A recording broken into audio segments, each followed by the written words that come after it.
With her life packed into one suitcase left on her own porch, 62-year-old Claire stood before a house she had never heard of, holding a brass key and a deed with her name on it. Her husband had already changed the locks. But what he didn't know, what no one could have imagined, was that the ivy-covered estate everyone called worthless held a secret beyond calculation. They sent lawyers, they called her a squatter, they said she had nothing. They were wrong about everything.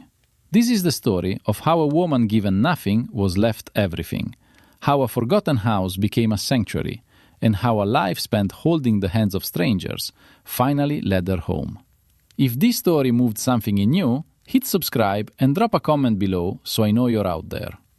The morning shift at Lee County Veterans Home began the same way it always did, with quiet. Not the peaceful kind, the kind that settles into a building when everyone inside it is waiting. Claire had learned to move through that quiet without disturbing it. 11 years here, and she knew the difference between a man who was sleeping and a man who was living. Harold Briggs was living. He was 87, a former artillery sergeant, no family listed in his file. The line that said next of kin had been crossed out and rewritten so many times that the paper had gone soft there, like a bruise. The last entry, in someone else's handwriting, said, "Ask Claire." She had been sitting with him since 5 in the morning. It was her birthday, 62 years old, and she hadn't told anyone because there was no one at the home who would have fought to do anything, and she didn't want them to feel they'd failed her. She sat beside Harold's bed and listened to his breathing, which had been slowing since the night before in the way of a clock someone had forgotten to wind. At 7:14, Harold Briggs opened his eyes. He looked at the ceiling. Then he turned his head toward her, and she took his hand, and he closed his eyes again. And that was the end of it. His hand went still in hers gradually, the way a conversation ends when everything has been said. She stayed a few minutes after. She always did. It seemed wrong to leave the moment he was gone, as though the room still needed a witness. In the hallway, a young man in a lanyard and an oversized jacket was waiting with a manila envelope. He looked mortified, which she supposed was appropriate. "Mrs. Whitfield? Claire Whitfield?" "Yes." "I'm sorry I've been asked to deliver these." He held out the envelope. "You can sign whenever it's convenient, ma'am. Mr. Whitfield has already filed everything." She took it. She stood in the hallway of Lee County Veterans Home, still wearing her volunteer badge with a little smiley face sticker one of the dementia residents had pressed onto it 3 weeks ago and which she had never removed. And she held her divorce papers and looked at the young man until he understood he was dismissed. She didn't open the envelope. She put it in her bag and went back in to say goodbye to Harold properly, because someone ought to. The drive to Alexandria took 40 minutes. She knew every turn, every broken traffic light, every patch of poorly repaired road. She parked on Mercer Street and sat looking at the front door before she noticed the lock. New, bright brass. Then the suitcase on the porch, her large brown one, bought for a trip to Montreal they had never taken. Then the cardboard box beside it, sealed with a strip of packing tape. A note on top, in Edward's handwriting, which was the handwriting of a man who had been told he had a good hand and believed it. "Your grandmother's papers. You liked her more than the rest of us did." She put the suitcase in the trunk and the box in the back seat and pulled away from the curb without looking at the house again. The decision came so easily she noticed it. A motel off Route 1, clean and beige and without character, which suited her. She paid for one night, set the box on the desk and opened it. Old telephone bills, a postcard from Charlottesville dated 1971, a birthday card from someone named Vera, 2 ticket stubs for a film she'd never heard of, a recipe for apple cake written in the margin of a grocery list, the ordinary evidence of a long and quiet life. And at the bottom of the box, a white envelope, unopened, printed on the front, Rose Whitfield Trust. Below that, in her grandmother's handwriting, "For Claire, when the time comes." She set it on the bedside table and went to the vending machine at the end of the hall. She bought crackers and orange juice and ate them on the edge of the bed, watching the news without sound. When the crackers were gone, She turned off the television and opened the envelope. Inside was a brass key, old, heavier than she expected, and behind the key, folded in thirds, a document on paper the color of cream, a deed dated 1982. She read the relevant line twice. Ashford Hall, Rappahannock County, Virginia. Claire Whitfield, sole beneficiary. She had never heard of Ashford Hall. Not a half-remembered thing, she was certain of it. A name that had never been spoken in her presence. She turned the deed over. Nothing on the back. She set it down beside the key and looked at both of them for a long time. She called Diane the next morning from the motel parking lot with a cup of bad coffee going cold in her hand. Diane was Edward's only living sister, and she answered on the third ring with a particular "oh" that contained a full paragraph of condescension inside a single syllable. Ashford? That old shack? Something sat down hard in the background. Claire, I've heard it mentioned maybe twice in my life. It's probably falling in. Not worth the gas to get there. Your grandmother left it to me. Mother Rose left a lot of things in her head. She was 91. A pause. Don't go chasing around the countryside over some old deed. Claire thanked her, which was a reflex, and ended the call. A bus to Warrenton. From Warrenton, a smaller one that ran twice a day toward Millbrook. She got off at the end of its route in front of a gas station and walked half a block to the pharmacy to ask for directions. She spelled the name out for the old man behind the counter, Whitfield, and watched the color leave his face in a way she couldn't fully interpret. He told her the road. He didn't ask why she was going. The cab driver outside the gas station was more direct. Out to the Ashford estate?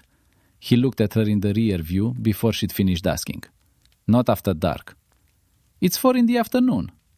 Gets dark fast out that road. He shook his head slowly. Nobody's been up there since the doctor's wife passed. I'll take you to the turn. He stopped at a gap in the tree line, and she paid him and got out with her suitcase and stood at the entrance to a long drive lined with old poplars so tall that their crowns nearly touched overhead. The light came through in long strips. She walked. Half a mile of uneven gravel. The trees held a stillness in a way that felt deliberate. Then they ended, and she stopped. It was not a shack. 3 stories of pale stone, columned across the front in the manner of houses built to last and that had kept the promise. Ivy covered the east side and part of the roof line, dense and patient, but the walls beneath were solid. The ground floor windows were intact. The porch steps had one broken board near the bottom. The rest held. She stood looking at it for a long moment. Then she took the brass key from her coat pocket and walked around to the side of the house, where a smaller door sat set into the stone under a low overhang. The key went into the lock as though it had been waiting. The tumblers turned without resistance. The kitchen was dim and smelled of dust, and something older beneath the dust. Wood and stone and lavender, faint but present. A table, 4 chairs, a window over the sink with a curtain that had once been yellow and had faded to the color of old paper. And on the table, a single envelope, sealed. Her grandmother's handwriting, addressed to no one, just a name, Claire. The date in the corner was 3 weeks before Rose Whitfield had died. She set her suitcase down on the kitchen floor. She pulled out a chair and sat. The house settled around her, not creaking exactly, but present, aware.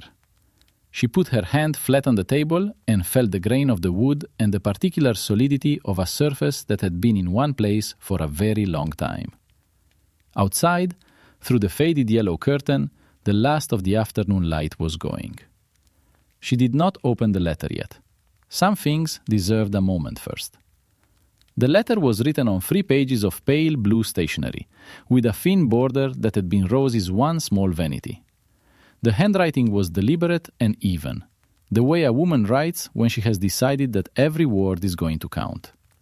Claire read it at the kitchen table in the failing light, then got up and found a candle in the drawer nearest the stove, as though she had known it would be there. If you are reading this, Edward has finally shown you who he is. I imagine you are surprised. You shouldn't be, but you are. Because that is the kind of person you are. And I have always loved that about you, even when it broke my heart to watch. I have known who Edward Whitfield is since 1986. A thing happened that year that I will not describe, because it is not a story for paper. What I will say is that I made my decision then, and I have been patient since. Patience was what Arthur always told me I was best at. He was not wrong. This house is yours. It has been yours since 1982, when I had a deed drawn up and signed and witnessed by people who are now dead and cannot be argued with. It was mine to give. Mine was yours long before it was his family's in any sense that matters. There is something in Arthur's study you need to find. Look behind the walnut panel on the north wall. Press at the left edge near the floor. What is in that room does not belong to this family. It belongs to the country Arthur served. You will understand when you see it. I trust you to know what to do, because you are the only one who would. I am sorry I didn't tell you sooner. I was afraid you would try to fix things, and some things cannot be fixed. They can only be survived, and then left behind. The house knows you. It has been waiting. Rose. Claire folded the letter along its original creases and held it in both hands. Outside, the dark had finished arriving. The kitchen held the candlelight close. She didn't go to the study that night. Instead, she went to the pantry, which opened off the kitchen behind a door that stuck at the bottom and had to be lifted as it was pushed. Inside, shelves floor to ceiling. Old mason jars, sealed with wax and labeled in her grandmother's hand. Blackberry, apple butter, lavender, 4 jars of it. The contents still faintly purple, still faintly fragrant when she brought one close. A tin of loose tea. A jar of honey gone to crystal. Everything placed with the particular care of someone who believed that storage was a form of faith. On a hook beside the pantry door, a yellow apron. Faded in the same way as the curtain. Not worn out, just aged. The way things age when they are kept rather than used. She pressed her palm to it briefly. Cotton and old, and it smelled like the house. She found blankets in a cedar chest at the top of the stairs and brought them down to the sitting room, where a large armchair faced the fireplace. She didn't try the fireplace. She wrapped herself in the blankets and leaned back in the chair, which was deep and solid and had held many people before her. On the mantel above the fireplace, between 2 unlit candles, a framed photograph. She had noticed it when she came through the room, but waited. Some instinct told her to look at it properly when she was settled. She got up and brought it closer to the candle. 2 people beside a black car parked in front of this house. The same columns, the same porch. The woman was perhaps 30, dark-haired and slim, one hand resting on the car door. The man stood straight in a military surgeon's dress uniform, one hand loose at his side. He was looking at the camera. She was looking at him. On the back, in pencil, faded but legible, Arthur and Rose, Ashford Hall, June 1953. Rose at 30. Claire studied the face. The set of the jaw was the same at 30 as it had been at 90. She had always known who she was. Claire put the photograph back and returned to the chair. She woke to knocking, not the house settling, sharp, deliberate at the window. She opened her eyes to darkness, and candlelight guttered nearly to nothing, and the face at the glass. An old man, coat too thin for the night, both hands pressed flat against the pane. He was staring straight at her, not in a threatening way, but in the way of someone who has found what they were looking for and is not yet sure what to do about it. She didn't scream. She sat up and looked at him, and he looked back, and neither of them moved. Then she got up and went to the door. He was still there in the morning. She had given him the other armchair and the blanket and made tea. The ancient loose leaf from the pantry which turned out to be perfectly fine, and he had fallen asleep sitting up around 3, and she had not wanted to disturb him. In the daylight she could see him properly. 90 or thereabouts. White hair. Hands that knew work, the knuckles, the tendons, the earth still under the nails despite everything. His coat was a brown wool thing fraying at the cuffs, with a button missing at the third hole. He woke confused. Not frightened, confused, which was different. He looked at the room, at his own hands. "Rose?" he said. "No, I'm Claire, Rose's granddaughter."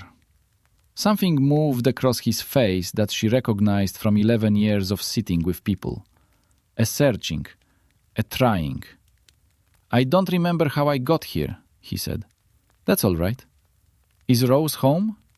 She told him gently, and his face went through something she didn't try to name. Then he looked at his hands. "Walter Prescott," he said, as though confirming it for himself. "I'm the gardener." His name was Walter Prescott, and he was 91 years old, and he had lived in the gatehouse at the end of the Poplar Drive for 66 years. She walked him back after breakfast, slowly, because his left hip gave him trouble on uneven ground.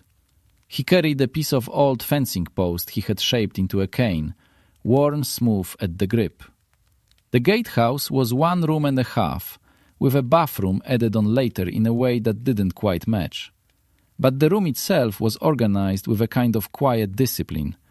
Tools on the wall in order of size, a small shelf of photographs above the bed, a table with 1 chair. The bed was made with the precision of long habit, hospital corners on a thin blanket. A bed no one had shared in a long time and hadn't expected to. She looked at the photographs on the shelf. Younger Walter with a spade. Walter and a woman whose face was turned to the side, caught mid-laugh. Walter in front of the main house in summer, the ivy thinner than, the poplars newer. He forgot her name twice on the walk back and remembered it once. The forgetting had a rhythm she understood. It came and went like weather. But there was a phrase he returned to with perfect clarity. The same words each time. The same quiet insistence. "Dr. Arthur made me promise. Don't let the grandson in. Don't let him." The third time she heard it, she stopped and said, "Which grandson?" He looked at her steadily. "You know which one," he said. And then the clarity passed, and he looked at the trees. She called Edward from the front porch in the early afternoon, standing in the thin November sun. He answered on the second ring, which meant he was at his desk. "I'm at a property in Rappahannock County. Rose left it to me in the deed from 1982. I found it in the box." "What kind of property?" "A house. Ashford Hall." "Never heard of it." His voice had the particular flatness of someone performing disinterest. "An old wreck, probably. If it's legally yours, enjoy the taxes." She thanked him out of the same reflex that had thanked Diane and ended the call. An hour later, her phone rang. Same number. But the voice was different. A different register, a different tempo. She had been married to this man for 31 years, and she knew every version of him. This was the version she heard only when something mattered the way money mattered. "Vanessa pulled the county appraisal," he said. She could hear Vanessa in the background, not the words, just the presence. "The property is listed at $2.4 million. Claire was standing in the kitchen doorway looking at the pantry shelves, the lavender jars, the yellow apron on its hook. "We need to talk about what this means in terms of marital assets," he said. She heard Walter's slow steps on the gravel outside, returning from wherever he'd wandered to. "Good night, Edward," she said, and put the phone in her pocket. They arrived on a Tuesday, which was the kind of day that had no weather worth remembering. Flat grey sky, cold without being cold enough to mean anything. Claire heard the car on the gravel from the kitchen, and looked through the window and saw Edward first, then Vanessa, in a coat that was the wrong thing entirely for a gravel drive in November. Then a third figure she didn't recognize, carrying a briefcase with both hands. She opened the front door before they reached the porch. The man with the briefcase introduced himself as Harlan Pierce, attorney at law, as though the title needed emphasis. He was perhaps 55, and had the manner of a man who had never once lost his footing on uncertain ground, because he had arranged for there to be no uncertain ground. He presented a document while Vanessa stood slightly behind Edward with her phone in her hand. The argument was simple, and Pierce stated it simply. Ashford Hall had been a marital asset, undisclosed. A property of this value, concealed during the course of a marriage, met the legal threshold for division under Virginia law. The 1982 deed proved nothing about the state of the marriage at present. They were not here to threaten.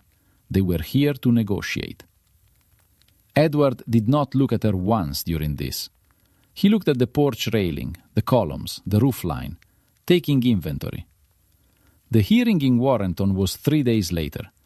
The judge was a compact woman with reading glasses on a cord who had clearly reviewed the filing the night before. She was not unsympathetic, and she was not particularly warm. She issued a preliminary ruling in the tone of someone doing necessary arithmetic. Claire Whitfield had 30 days to demonstrate that the property had been gifted prior to the marriage, and that the gift had been made without the knowledge or participation of Edward Whitfield. If she could not produce sufficient documentation, the property would enter division proceedings. 30 days. She hired an attorney the following afternoon. His name was Thomas Feld, and his office was above a dry cleaner in Warrenton. And he looked at the deed and the letter and the key and told her she had a strong case and asked for $8,000 as a retainer. She wrote the check from the account that had not yet been divided, which was a minor mercy. He cashed the check on a Thursday. By the following Wednesday, his phone went to voicemail. By Friday, the office above the dry cleaner had a closed sign in the window and a forwarding address in another county. She learned 8 days later, from the clerk at the courthouse who said it quietly and looked sorry about it, that Thomas Feld was the cousin of Vanessa Whitfield by a second marriage. The second marriage, not even the first. The article appeared in the local weekly on a Friday. The phrasing was careful in the way that phrasing is careful when someone has provided it almost verbatim. Whitfield's estranged wife was described as occupying a deteriorating property under disputed claim. There was a photograph of the east wing taken from the road, the ivy, the one-boarded window, the roof section that had been sagging since she arrived. The town sent a condemnation notice 4 days after the article. A man in a county jacket came out, walked around the east wing, wrote things on a clipboard. He was not unkind. He told her the roof section was structurally compromised and would need assessment within 30 days or the property could be deemed uninhabitable. 30 days. The same 30 days. They had arranged the pressure carefully. The storm came the following night. She was asleep in Rosie's chair when she heard it. A sound not like a creak or a groan, but like a long exhale, followed by something heavier. She went to the east wing with a flashlight and found the ceiling of the far room open to the sky. Rain coming straight in. She moved what she could from that room, then stood in the hallway with rain finding its way through gaps and soaking through her collar and down her back. She went back to the kitchen and sat down on the floor. Not in a chair, on the floor, with her back against the cabinet beneath the sink and the sound of rain through the east wing loud enough to hear from here. She cried for perhaps 4 minutes. The kind that does not care what it looks like. The kind that comes from the exhaustion of a person who has held things together so long that the holding has become indistinguishable from the self. $8,000. A collapsed roof. A lawyer who had been in on it from the start. She pressed the back of her hand to her face. Then she looked up. Walter was at the kitchen window, standing in the rain in his thin coat, watching her with the patient, uncomplicated attention of someone who was simply present. She stood up. She wiped her face. She went to the door and let him in. He came every day after that. Sometimes she heard him on the gravel before dawn, moving between the gatehouse and the house in no particular hurry. She fed him breakfast. Eggs when she had them, toast always, tea from the ancient tin in the pantry. She washed his clothes twice a week and returned them folded to the gatehouse. She listened when he talked and sat with him quietly when he didn't. It was the same rhythm she had learned from Rose, who had learned it from necessity, who had said once that caring for someone was mostly just the willingness to be in the same room without demanding anything of them. Claire had thought at the time it was advice about patience. She understood now it was advice about everything. Walter's memory continued its tide-like movement, in, out, in again. Some mornings he knew exactly where he was and called her Claire and asked about the east wing roof with genuine practical concern. Other mornings he called her by other names, women she didn't know, and she answered to all of them without correction. It didn't seem to matter. On a Thursday in the third week, the weather broke. Thin winter sun, the particular clear light that comes when the sky has finally finished with something. Walter arrived after breakfast and sat at the kitchen table and drank his tea, and was, for that hour, entirely himself. "The doctor showed me the panel," he said. "He said it the way you say a thing you have been meaning to say for some time. Arthur, he showed me himself, years ago. He said, when the right one comes, you'll know." I asked him how. Walter paused and set down his cup with the precision of someone making sure a thing is level. "He said you'll know because he'll be kind to you, without being asked." Claire looked at him. "I've been waiting a while," Walter said. He wasn't looking for sympathy, he was just reporting a fact. He led her to the east wing, through a side corridor she hadn't fully explored, to a door at the end that opened into a room that was entirely dry. Dr. Arthur's study. Bookshelves floor to ceiling, a desk, a lamp with a green shade. And one wall, the north wall, panelled in dark walnut. The grain matched across the seams with the care of craftsmanship that believed in itself. Walter crossed the room and stood at the panel's left edge. He pressed his palm there, near the floor. The panel swung inward on a hinge so well balanced it moved without a sound. Behind it, a room. Small, not much larger than a generous closet, but the desk inside was solid and purposeful. Against the far wall, metal boxes stacked too high. Shelves above them lined with journals, medical journals, handwritten, on onion skin paper so thin the stacked pages seemed barely there. A safe on the floor, old combination lock, the dial worn bright from use. She stepped in. The air was still and dry, and carried the quality of a room sealed with intention rather than neglect. On the desk, a single photograph, face down. She turned it over. Black and white. An operating table in a tent, the light flat and improvised. A young man lay with his head turned to one side, eyes closed, alive in the way you can see that someone is alive even when they are unconscious. Standing over him, leaning in with the focused stillness of a man doing precise work, a surgeon in military fatigues. She recognized the jaw from the photograph on the mantel. She turned it over. In pencil, steady and writing. Second Lieutenant Marcus Thornton, Chosin Reservoir, December 1950. She stood in the small room with the photograph in her hands. Walter waited in the doorway, leaning on his post, looking at the shelves of journals the way you look at something you have kept safe for a very long time and are relieved to finally pass on. Arthur never talked about it, Walter said, but he saved a lot of them. Claire set the photograph back on the desk, face up this time. Outside, the thin winter light lay across the study floor in long strips. Somewhere in the east wing, a drop of water fell from the damaged ceiling to the boards below, steady and patient as a clock. She spent 3 days in the hidden room before she fully understood what she was looking at. The journals were numbered on the spine in Arthur's hand, 1 through 40. The onion skin pages dense with small, precise writing. Not a diary, a record. Each entry was a patient. Date, location, condition on arrival, procedure performed, outcome. Korea first, then a gap of years, then Vietnam. The handwriting never changed.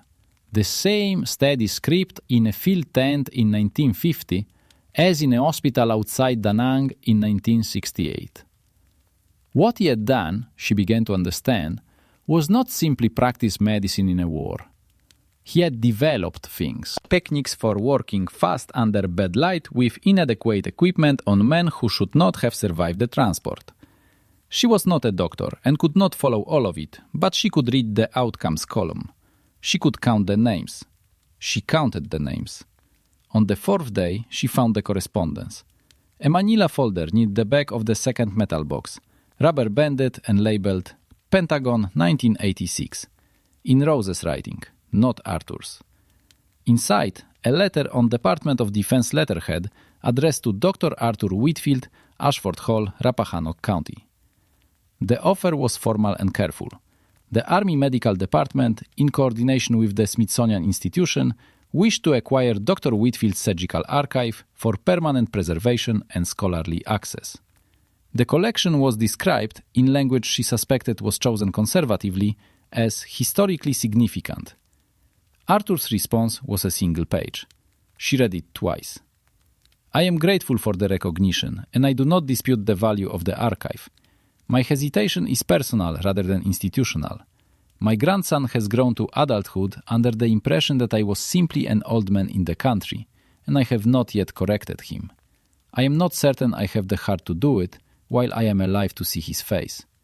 When the time is right, and I trust it will be, the archive will go where it belongs. Until then, it will remain where I have put it. Respectfully, Arthur Whitfield, MD, Colonel, USA, retired. She set the letter down on the desk. Outside, Walter was moving between the garden beds doing whatever he did in November, which seemed to involve mostly standing and considering. She went back to the metal boxes and found, near the bottom of the third one, a copy of the original deed. Not the 1982 deed that had been in the box with Rose's papers. This one was older. 1953. The language was formal and bureaucratic in the way of official documents that were trying to contain something larger than their format allowed. The United States government, in recognition of distinguished medical service rendered under combat conditions, hereby grants the property known as Ashford Hall, and here followed the legal description, to Arthur Lewis Whitfield, with the gratitude of the nation. Attached to the deed was a single addendum, half a page, with a designation she had to read carefully to understand. The property, in consideration of its patriotic origin, could not be sold, transferred, or subdivided without the express written approval of the Department of the Army. She read it again. Then she sat back in the chair and stayed very still for a moment. Edward didn't know. Harlan Pierce, with his briefcase and his careful language about marital assets and division proceedings, did not know. Vanessa, who had pulled the county appraisal and turned it into leverage, did not know that the number on that appraisal was attached to a property the federal government had final say over. She put the 1953 deed in the folder with the Pentagon correspondence and set it on the corner of the desk. That evening, Walter arrived after dark, which was unusual. He came around the side of the house rather than the front, and he was carrying something, a tin box, the old kind, with a lid that fastened with a small clasp. His coat was dirty at the knees, and he had a smear of soil on his right hand. Rose asked me to keep it, he said. He held it out to her. She said to bury it somewhere he wouldn't look. I put it under the third bed from the gate, the one with the roses. He paused. She said I'd know when to bring it. The tin opened easily. Inside, a sheaf of papers folded together, held with a paperclip. Handwritten on cream paper, the same pale blue stationery as the letter on the kitchen table, in Rose's even deliberate hand.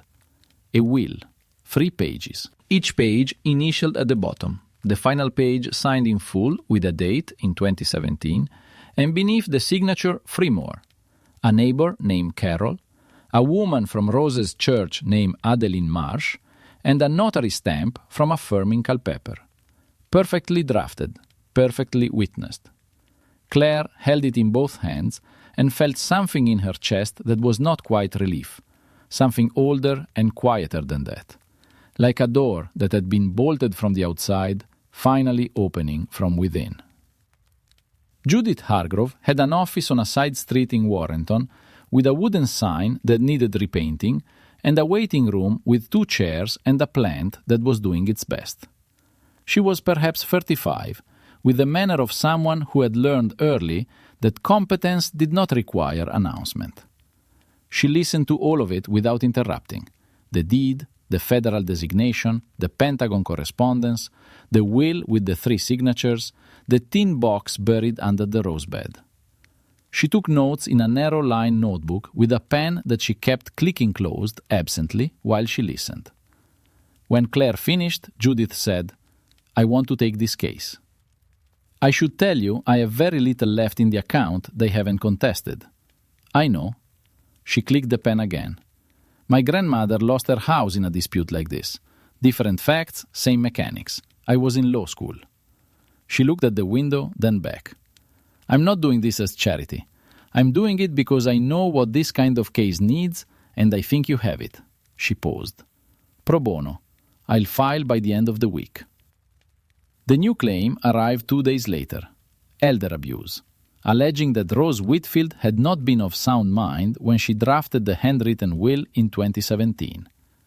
The filing named 3 purported witnesses to Rose's diminished capacity. Claire did not recognize any of the names.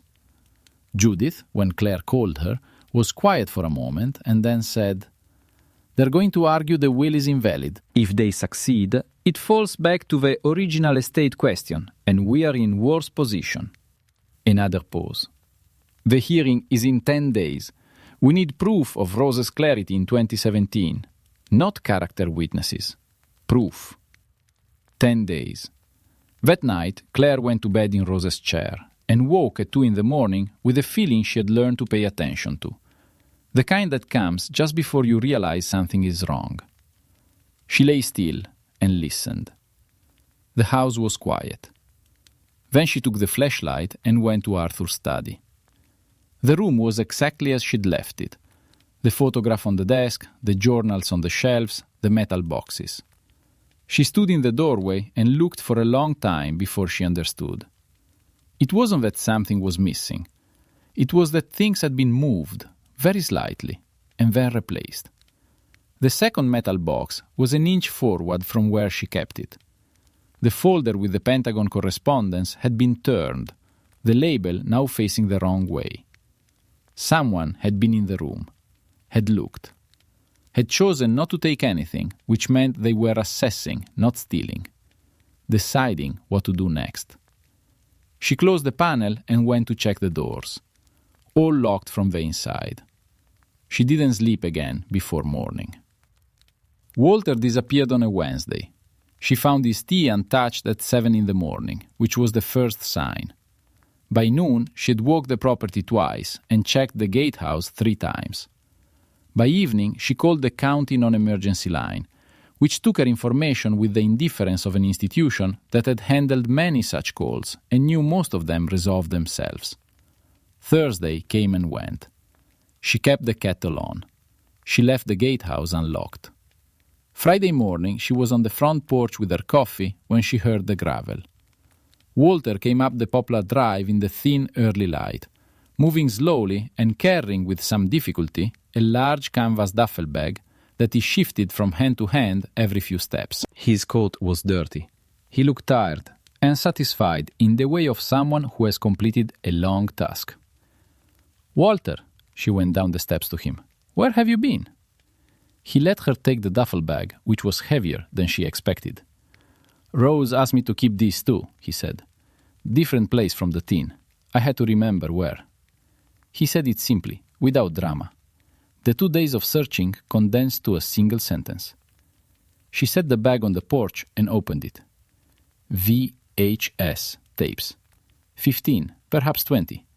Each one labeled with a strip of masking tape in Rose's handwriting. The dates ran from 2015 to 2017. On the side of each tape, beneath the date, the same phrase, repeated in the same careful letters. "For whoever Edward tries to hurt after I'm gone." She held one of the tapes in both hands. Rose, 90 years old, in the last 2 years of her life, sitting somewhere in this house with a camera, speaking to a future she knew was coming. Walter sat down on the porch steps with some relief and accepted the cup of tea she brought him without comment. He looked at the tree line with the expression of a man who had done what he was asked and was glad to be finished with the standing part. "She said you'd need them," he said. Claire sat beside him on the steps with the tape in her lap and the duffel bag at her feet, and the 10 days between her and the hearing arranged in her mind like rooms she had not yet entered. She was right, Claire said. Judith had a contact at the Richmond Times-Dispatch, a reporter named Helen Carver, who covered human interest stories with the patience of someone who understood that the most important ones rarely announce themselves. Judith called her on a Tuesday evening. Helen called Claire the next morning and asked one question before anything else. "The Veterans Home, Lee County. You were a regular?" 11 years. A pause on the line. "I think I know you," Helen said. "My husband was a resident there, Thomas Carver. He passed in 2019. Claire remembered Thomas Carver, a quiet man, former Navy, who spent his last weeks looking out at the parking lot as though waiting for something she couldn't see. She had sat with him on a Thursday afternoon in March. His wife had arrived 20 minutes after he passed, and Claire had stayed until the woman didn't need her anymore. "I remember him," Claire said. Helen said she'd be out on Friday. The article ran Sunday. Helen had found a photograph taken by a staff member at the home, Claire at the bedside, not looking at the camera, her hand over an old man's hand, a grey window behind them. The piece was not about the legal dispute, or the deed, or Rappahannock County. It was about 11 years of showing up for strangers at the end of their lives without needing anything in return. The phone started ringing Monday morning. One of the calls, Judith told her that afternoon, had come from Lee County Veterans Home itself. Not a staff member, a resident who had read the article carefully and then asked the nurse on duty to dial the number printed at the bottom of the page, and who had then been connected to Judith's office after a chain of forwarded calls that took most of the morning to resolve. His name was Marcus Thornton. He was 89 years old. He had been a second lieutenant in December of 1950. He had recognized the name Whitfield in the article. He carried the specific memory of a surgeon, Arthur Whitfield, who had operated on him at a field station near the Chosin Reservoir and whom he had spent decades trying to locate. By the time he had known where to look, Arthur was already gone. Claire sat at the desk in the hidden room and held the photograph. The young lieutenant on the table, Arthur leaning over him in the flat light of a field tent. 75 years between the image and the phone call, and the chain connecting them so long and unlikely that she could not hold the whole of it in her mind at once. Thornton made 3 calls in the days that followed. She learned about them afterward, from Judith and from Nathaniel Brooks, who drove out to Ashford Hall in a government sedan on a Wednesday and introduced himself as senior archivist with the U.S. Army Historical Service. He was perhaps 60, precise in the way of a person who had spent a career making sure words meant exactly what they said. He spent 4 hours in Arthur's study with white cotton gloves and a narrow notepad, opening the metal boxes one by one, reading the journal spines in order, examining the Pentagon correspondence with the same attention he gave everything else. He came out once for water and once to make a phone call from the porch, speaking quietly with his back to the house. When he was done, he sat at the kitchen table and told her what she had. The journals were a surgical record that existed nowhere else in the military archive. First-hand documentation of techniques developed under combat conditions across 2 wars by one practitioner with complete patient outcome records. Several of the procedures had been independently reinvented decades later. One had entered standard field protocol without anyone knowing where it came from. The insured collection value, conservatively estimated, $11 million. That figure would likely increase once formal cataloging was complete. He confirmed the 1953 federal designation in terms that were clear and final. No forced sale, no division, no transfer was legally possible without written Army approval. He handed her a letter on official letterhead stating precisely this, signed and dated, for use at the hearing. At the door, he paused on the porch step and looked back at the house for a moment. Dr. Whitfield turned down the Smithsonian in 1986. We always wondered why. He looked at her. I think I understand now. She didn't answer. But she thought about a man who had kept a room sealed for 40 years, waiting for the right person to open it, and the patience required for that, and how it ran in families. The night before the hearing, she was on the porch in the cold with a blanket around her when she heard a car on the gravel. One car, no headlights until it was through the gate. Edward came up the steps, alone. No briefcase, no Vanessa. His grey wool coat, the one she had taken to the dry cleaner more times than she could count. She still knew the ticket number. I wanted to talk, he said, without the lawyers, the way we used to. I don't think we should speak before the hearing. Claire, good night, Edward. He stood on the step for a moment. She did not move. He went back down to the car and she listened to the gravel under the tires until she couldn't anymore. She sat in the porch chair and noticed, without ceremony, that her voice had been level. Not cold, level. Somewhere between the kitchen floor in the storm and this porch, she had stopped waiting for herself to tremble. The gallery at the Rappahannock County Courthouse was full in the way that small courtrooms are not usually full. A row near the back held veterans from Lee County who had read Helen's article and made the drive. Some in uniform, some not, the posture making the uniform unnecessary regardless. 2 reporters along the side wall. The county clerk standing because there were no seats left. Walter sat in the second row in the white shirt she had washed and pressed herself 2 days before. His post cane lay across his knees with his hands folded on top of it. When she came through the door, he looked at her and nodded once, with the gravity of a man attending something he has waited a long time to attend. Vanessa sat with Pierce behind Edward's chair. She was looking at her phone when Claire entered and did not look up. Judith presented without flourish. She was not a theatrical lawyer. She was the other kind, the kind that trusts the documents. The 1982 premarital deed signed 4 years before the marriage. Rose's handwritten will, witnessed by 3 parties, including a notary stamp from a registered Culpeper firm. Then the tape from 2016. Rose seated at a kitchen table, speaking clearly and at unhurried length about the bequest, her reasons, her full understanding of its legal weight. Rose at 91, and her voice the voice of a woman who had thought carefully about every sentence and was prepared to say each one. The 1953 federal designation. Nathaniel Brooks's letter from the Army Historical Service. The collection appraisal. Vanessa left before the ruling. No scene. She simply gathered her bag and walked out while the judge was reviewing a document, as though she had a prior commitment. Pierce stayed. Edward stayed in his grey coat, looking at the table in front of him. The judge read the ruling in the same matter-of-fact tone she had used at the preliminary hearing. The claim was dismissed with prejudice. Court costs were awarded to Claire Whitfield. Someone in the back row began to clap, and then 2 more, and then the sound filled the room in the way of something that had been held back and was now simply released. Edward walked out alone. She watched him go and let the watching pass through without keeping it. 18 months later, Ashford Hall had clean windows. The east wing roof had been replaced with grant funding arranged through the Army Historical Service.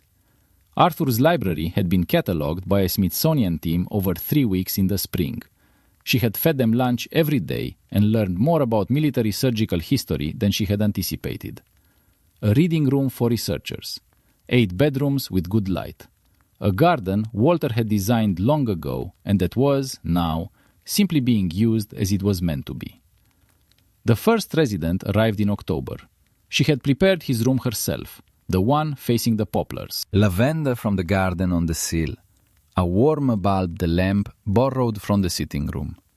Hospital corners on the blanket, which she had learned from watching him make his own bed for all those months in the gatehouse. Walter Prescott moved in on a Tuesday. He was 92, his left hip slower, the tide of memory going out some days and staying out until morning. But he knew the house.